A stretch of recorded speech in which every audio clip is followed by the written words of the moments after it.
কোন কোন কারণে অস্থায়ীভাবে আল্লাহর বান্দা কয়েকদিনের জন্য রোজা রাখতে পারবে না, আবার রমজানের পরে সে কয়টা কাজা করতে হবে, এই বিষয়গুলি নিয়ে আলোচনা করেছিলাম। আজকে শুধু একটা কথা আপনাদের মাঝে বলে দিতে চাই, এই তো আমাদের আজকে রমজানের দ্বিতীয় জুমা, আগামী জুমার আগে 20শে রমজান এসে যাবে। 20শে রমজান এসে গেলে রোজা আসবে 20টা যেদিন, সেদিন তারাবি হবে 21টা। আমার ভাইরা, রমজানের বেজর রজনী, এই বেজর রজনীগুলির ভিতরে আপনারা বিশেষ করে শেষ 10 দিন বেশি বেশি করে ইবাদত একটু করে ফেলুন, বেশি বেশি করে ইবাদতের মাত্রা বাড়িয়ে দিন। কারণ হলো রমজানের শেষ দশকের ভিতরে আল্লাহ সুবহানাহু তাআলা লাইলাতুল কদর, তার মানে মহামান্বিত রাত্রি রেখে দিয়েছেন। জোরে বলুন সুবহানাল্লাহ। লাইলাতুল কদর সম্পর্কে আগামী জুমায় আমি আপনাদের বিস্তারিত আলোচনা করব, সে সময় আজ হবে না। শুধু একটা হাদিস আপনাদের মাঝে বলে দিয়ে যাই। আল্লাহর নবী বর্ণনা করেন, ক্বালা রাসূলুল্লাহ সাল্লাল্লাহু আলাইহি ওয়াসাল্লাম, মান ক্বামা লাইলাতাল কদরি ঈমানান ওয়া ইহতিসাবান গুফিরা লাহু মা তাকদ্দামা মিন জামবি। আল্লাহর নবী বর্ণনা করেন, কোন আল্লাহর বান্দা বান্দিরা লাইলাতুল কদরের রজনীর ভিতরে যদি দাঁড়িয়ে আল্লাহর বান্দা বসে বসে রাত্রি জেগে ইবাদত বندگی করতে পারে, আমার আল্লাহ সুবহানাহু তাআলা ওই বান্দা বান্দির জীবনের গুনাহ, অতীত জীবনের গুনাহ খাতাগুলি মাফ করে দেয়। সুবহানাল্লাহ বলেন। দিনী ভাইদের আমার, এজন্য লাইলাতুল কদর আগামী 20শে রমজান যেদিন শেষ হবে, 21 তারাবি থেকে শুরু, এই বেজর রাত্রিগুলি আপনারা খুঁজবেন। বিশেষ করে আমি আমার ভাষায় বলি, রমজানের শেষ দশক প্রত্যেকটা রাত একটু ইবাদত বندگی করুন। হতে পারে এই 10 দিনের ভিতরেই তো নবীজির হাদিস অনুযায়ী লাইলাতুল কদর।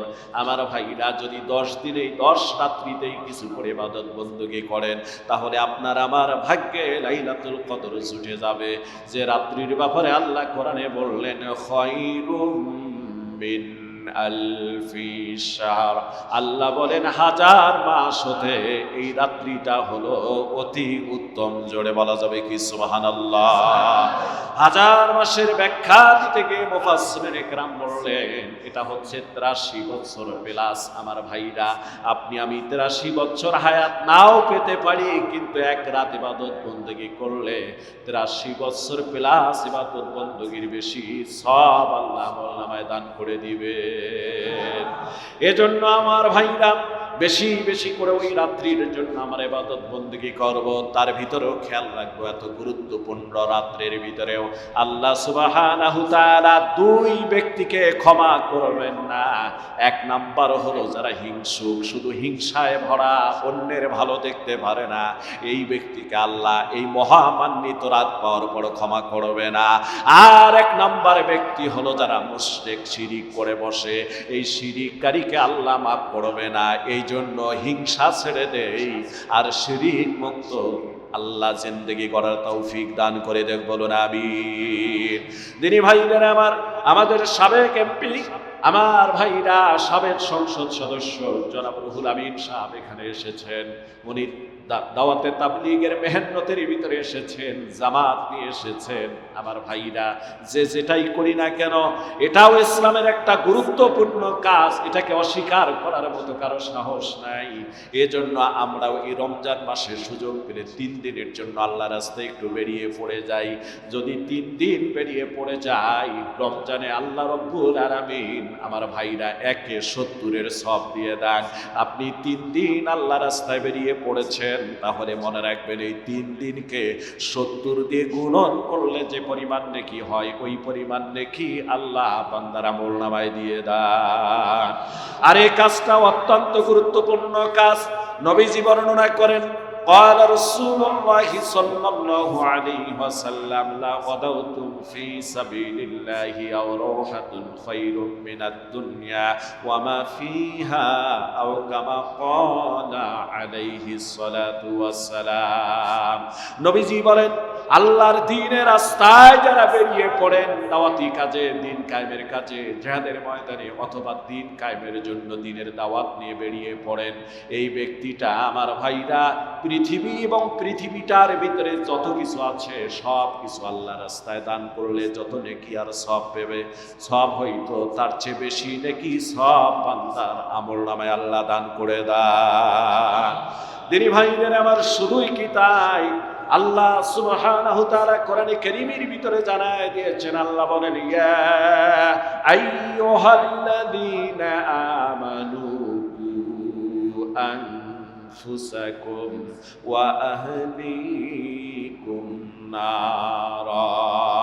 আল্লাহ বলেন ঈমানদারেরা তোমরা নিজেরা জাহান্নামের আগুন থেকে বাঁচো, তোমাদের পরিবার পরিজনদেরকে জাহান্নামের আগুন থেকে বাঁচাও। এই জন্য এই পথে গেলে নিজে দিন শেখা যায়। আমার ভাইরা বলতে পারেন হুজুর আপনি এর ব্যাপারেও কথা বলতেছেন, পক্ষে বিপক্ষে কথা বলার দরকার কি, আপনি শুধু ফজিলত বর্ণনা করলে হয়। আমি একটা বিষয় আপনাদের বুঝায় দেই, আজকে সমাজের বহু মানুষ ফরজ গোসল কি জানে না, হুজুর ফরজ কয়টা জানে না, তায়াম্মুমের ফরজ কয়টা জানে না, মসজিদে কোন পা দিয়ে ঢুকবে, কোন দোয়া পড়ে ঢুকবে, কোনটা দিয়ে বের হবে, বাথরুমে কোনটা দিয়ে ঢুকবে, কিভাবে বের হবে, উঁচু জায়গায় উঠলে কি বলতে হয়, নিচু নামতে করলে কি বলতে হয়। আমার ভাইরা আল্লাহর বান্দা ফরজ বিষয়গুলিও জানে না, আল্লাহ রাস্তায় দ্বীনের পথে বেরিয়ে পড়লে এগুলির তালিম হয়। আর এই চলতি ফিরতি মাদ্রাসায় আল্লাহর বান্দারা তা শিখতে পারেন। জোরে বলুন সুবহানাল্লাহ। অনেক মানুষ যৌবনে ইবাদত বন্দেগী করতে পারে নাই, দোয়া কালাম জানেন নাই, ফরজ জানেন নাই। আমার ভাইরা ফরজ গোসলটাও জানেন নাই ভালো করে, সব এখানে শিক্ষা দেওয়া হয়। এই জন্য নিঃসন্দেহে এটা একটা ভালো কাজ। আমার ভাইরা আল্লাহ সুবহানাহু তাআলা কোরআনে কারীমের ভিতরে অন্য আয়াতের ভিতরে জানায় দেন, আল্লাহ রাব্বুল আলামিন কোরআনে কারীমের ভিতরে এভাবে জানায় দেন, আল্লাহ সুবহানাহু তাআলা বলেন ইয়া আইয়ুহাল্লাযীনা আমানু হাল আদুল্লুকুম আলা তিজারাতিন তুনজিকুম মিন আযাবিন আলীম। হে ঈমানদারেরা তোমাদেরকে আমার এক ব্যবসার কথা আমি বলে দেব, যে ব্যবসা তোমাদেরকে কঠিন জাহান্নামের আগুন থেকে মুক্তি করে দিবে, নিষ্কৃতি দিবে, পরিত্রাণ দিয়ে দিবে।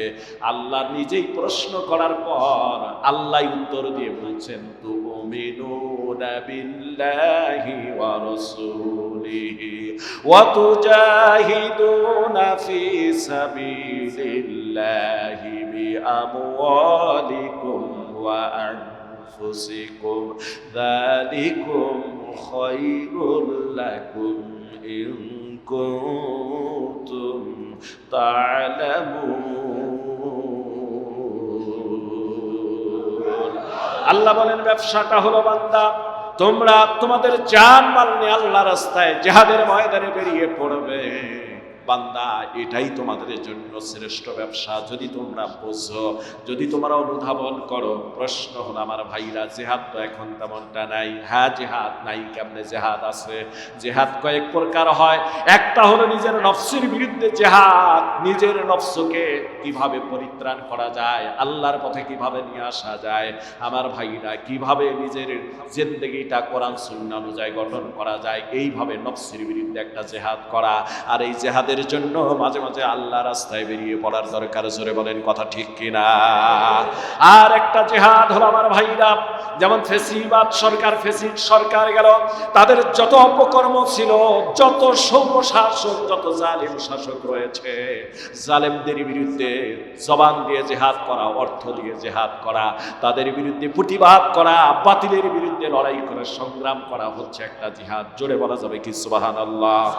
নিজের মাতৃভূমির উপর যেমন আক্রমণ এসে যায়, যেমনটা বরাইবাড়ি ক্যাম্পে এসেছিল, আমার ভাইরা নিজের মাতৃভূমি রক্ষার জন্য জিহাদের ময়দানে বেরিয়ে পড়াটাও একটা জিহাদ। জোরে বলা যাবে কি সুবহানাল্লাহ? দিন কায়েমের সদা সংগ্রামের একজন সাথী হওয়া, আল্লাহর জমিনে আল্লাহর দিন কিভাবে বাস্তবায়িত হয় এর জন্য জিহাদের ময়দানে লাফিয়ে পড়া, এর জন্য সংগ্রাম চালাটাও একটা জিহাদ। জোরে বলা যাবে কি সুবহানাল্লাহ? তিনি ভাইদের আমার ব্যাখ্যা বহুভাবে দিয়েছি। আমার মুসলমান ভাইরা আমার, এজন্য বিতর্কিত ভাবার কোনো চিন্তা করার কোনো সুযোগ নাই। আপনারা নিজে নিজেই অর্থগুলি একটু পড়ে নেবেন, তাহলে বুঝতে পারবেন এই জিহাদের ময়দানে সাহাবা আজমাইন জীবন দিয়েছেন। আমার ভাইরা, আমার বন্ধুগণ, আপনাদেরকে যদি বলতে যাই, বিদায় হজের ভাষণে আল্লাহর নবী 100 লক্ষ সাহাবীদেরকে দিয়ে ভাষণ দিলেন, অথচ জান্নাতুল বাকির ভিতরে মাত্র আমার ভাইরা 10,000 সাহাবীর কবর পাওয়া যায়। বাকি সাহাবীরা গেল কোথায়? 100 লক্ষের ভিতরে 10,000 পাওয়া গেল। বুঝলাম বাকিগুলি আনাসে কানাসে কিছু আছে, কিন্তু বাকিরা কোথায় চলে গেল? আমার ভাইরা, তারা এই দিন কায়েমের জন্য, আল্লাহর পৃথিবীতে আল্লাহর দিন প্রতিষ্ঠা হোক, এই সংগ্রামে তারা জিহাদের ময়দানে বেরিয়ে পড়েছিল। এক এক দেশেই তাদের মরণ হয়েছে। জোরে বলা যাবে কি সুবহানাল্লাহ? দ্বীনের দাওয়াত দিতে গিয়ে এক এক জালিমের কাছে গিয়ে তারা মৃত্যুবরণ করেছে। জোরে বলুন না আল্লাহু আকবার। আমার ভাইরা, এই তামান্নাটুকু আপনার আমার ভিতরে রাখার দরকার। আল্লাহ সুবহানাহু তাআলা এই কথাগুলি যেন আমাদেরকে আমল করার তৌফিক এনায়েত করে দেন। জোরে বলুন আমিন। আমার ভাইরা, আপনারা একটা হাদিস শুনেছেন, রমজান মাস আসলে শয়তানকে শৃঙ্খলাবদ্ধ করা হয়। আমিও বলেছিলাম, এরপর জান্নাতের দরজা খুলে দেওয়া হয়, জাহান্নামের দরজা বন্ধ করা হয়। তাহলে প্রশ্ন হতে পারে যে হুজুর, রমজান মাসেও মানুষ খুন হচ্ছে, রমজান মাসেও ধর্ষণ হচ্ছে, রমজান মাসেও ধর্ষণ করে হত্যা করা হচ্ছে, রমজান মাসেও জেনা হচ্ছে, রমজান মাসেও ব্যভিচার হচ্ছে, তাহলে হাদিস কি মিথ্যা? প্রশ্নই আসে না। হাদিস সত্য। শয়তান এদেরকে আগেই এমন চাবি মেরে দিয়েছে যে চাবির কারণে এর 1 মাস কেন আর 3 মাস রোজা থাকলেও ওই চাবিতে তারা সামনে শুধু গোনার কাজ করতেই থাকে। কথা কয় না কেন? এমন চাবি মারানো আছে, এমন চাবি ঘুরানো আছে, কারণ ওরা তো জীবনটাকে পরিশুদ্ধ করার চেষ্টা করেনি। আল্লাহর নবী এজন্যই তো বলেছিলেন, আর রজব আর শাবান আসলে বলেছিলেন, আল্লাহুম্মা বারিক লানা ফি রজব ওয়া শাবান ওয়া বাল্লিগনা রমাদান। হে আল্লাহ, রজব শাবানে বরকত নাযিল করো, রমজান পর্যন্ত হায়াত আমাদের পৌঁছায় দাও, যাতে এই 2 মাস আমরা ট্রেনিং করলাম, 2 মাস সংযত রাখলাম, 2 মাস ইবাদত বাড়ালাম, যাতে রমজানের পবিত্রতা রক্ষা করতে পারি, রমজানের যাবতীয় হুকুমগুলি আমরা আদায় করতে পারি। বড় আফসোস, বড় আফসোস, নামাজি ব্যক্তি কপালে কড়া ফেলছে হোটেলের ব্যবসা করে, নামাজি ব্যক্তি 5 ওয়াক্ত নামাজ আদায় করে, রমজান মাসে ওরা পর্দা টানায়া, আমি গত জুমায়ও বলেছিলাম, ওরা রমরমাট ব্যবসা করতেছে হোটেলের ভিতরে। কথা বলেন না কেন? ঠিক কিনা? মনে চায় যদি ইসলামী রাষ্ট্র হতো, এদেরকে অবশ্যই বিচারের কাজ করে দাঁড় করা হতো। কিন্তু আমার ভাইরা, শুধু বক্তৃতা দেয়া ছাড়া আমাদের কোনো উপায় নাই। কারণটা কি? আপনি এখনই বাধা দিতে যাবেন, আপনি তাদেরকে কিছু বলতে যাবেন, দেখবেন ওখানেই আপনার বিরুদ্ধে আরো কত প্রকার কথা, কত প্রকার সমস্যা আসবে।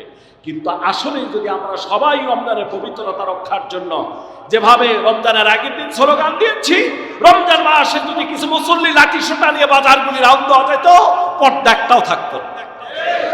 কিন্তু কয়জন বেড়াবে ভাই? কথা কয় না কেন? 2টা মামলা পড়লে, ওই আমাদের প্রফেসর সাহেব যে ছিলেন, আছেন বুঝে, আজকে মাঝে মাঝে দেখি না, প্রফেসর সাহেবের বিরুদ্ধে অনেক মামলা, কিছু কথাবার্তা বলার কারণে, ডিজিটাল আইনের মামলা, অমুক মামলা, তমুক মামলা। আমার ভাইরা, এরকম 2-4টা মামলা হয়ে গেলে আর খুদে মুমিনদেরকে পাওয়া যায় না, মুসলমানদেরকে পাওয়া যায় না। এর নাম ঈমান না। ঈমান হচ্ছে, ঈমানের জন্য যদি জীবন দিতে হয়, জীবন দিতে প্রস্তুত হতে হবে। কথা বলেন নাকি? আল্লাহ পাক এই 1 মাস আমাদেরকে বেশি করে বরকত আদায় করার তৌফিক দান করে করুন। একটা জরুরি মাসালা আপনাদেরকে বলতে বাধ্য হচ্ছি, এটা জানানোর দরকার আপনাদেরকে। আগামী জুমা বিস্তারিত আলোচনা হবে সাদাকাতুল ফিতর সম্পর্কে। এই জুমায় শুধুমাত্র টাচ এন্ড পাস। সেই টাচটা হচ্ছে, এই বছরের সাদাকাতুল ফিতর সর্বনিম্ন ইসলামী ফাউন্ডেশন কর্তৃকভাবে করা হয়েছে। বাংলাদেশের উলামা ইকরাম, জাতীয় বাইতুল মোকাররমের মসজিদ আব্দুল মালিক সাহেব সহ একটা চূড়ান্ত সিদ্ধান্ত হয়ে একটি হয়েছে। সেটা হলো সর্বনিম্ন একটা সাদাকাতুল ফিতর হচ্ছে 110 টাকা। কত টাকা ভাই? জোরে বলেন, কত টাকা? 110 টাকা সর্বনিম্ন সাদাকাতুল ফিতর। উপরে হলো 2805 টাকা। 2805 টাকা একটা সাদাকাতুল ফিতরের সর্বনিম্ন 110 টাকা, উপরে হলো 2805 5 টাকা। বলতে পারেন হুজুর একখানে হলো 110 টাকা, আরেক জায়গায় গিয়ে 2805 টাকা, তার মানে 2805 টাকা। এটার কারণটা কি? আমার ভাইরা, সাদাকাতুল ফিতর সবার জন্য সমান না। একজন ধনী ব্যক্তি কিসমিস দিয়ে সাদাকাতুল ফিতর আদায় করবে। কিসমিস যদি মাপ দিতে যায় বর্তমান বাজার অনুযায়ী ওই পরিমাণ এসে যাবে। ধনী ব্যক্তি 2800 টাকা দিয়ে ফিতর আদায় করবে। কথা বুঝতে পারলাম? ওরা 2800 টাকা দিয়ে আদায় করবে, আর গরিবরা সর্বনিম্ন কত? 110 টাকা দিয়ে। এভাবে আমরা সাদাকাতুল ফিতর ইচ্ছা করলে এখন থেকে আদায় করা শুরু করতে পারি ইনশাআল্লাহ। বলেন ইনশাআল্লাহ। এবং আগে দেওয়াই ভালো। পাশাপাশি আপনি একটা সাদাকাতুল ফিতর যদি একজনের দেন আলহামদুলিল্লাহ ভালো হয়। ভেঙ্গে দিলেও আদায় হবে, তবে ভেঙ্গে দিলেও দিয়ে কি হবে? এজন্য সাদাকাতুল ফিতর আপনি কমপক্ষে একজনে দেওয়ার চেষ্টা করেন। পাশাপাশি 2-1টা মিলেও আপনি একজনের দিতে পারবেন। নিজস্ব নিকট আত্মীয়, গরিব, দুঃখী, এতিম, অসহায়কে আগে, তারপরে মিসকিন, অসহায় এবং দূরের মানুষদেরকে, নিকটতম এতিম, গরিব, অসহায়দেরকে আগে প্রাধান্য দিবেন। পারবেন না ভাই ইনশাআল্লাহ? আমরা তো হিংসা করে নিজস্ব আত্মীয় স্বজনকে কম দেই অনেক সময়। এই কাজটা করবো না, আমরা নিজের নিকটতমদেরকে আগে দেবো ইনশাআল্লাহ।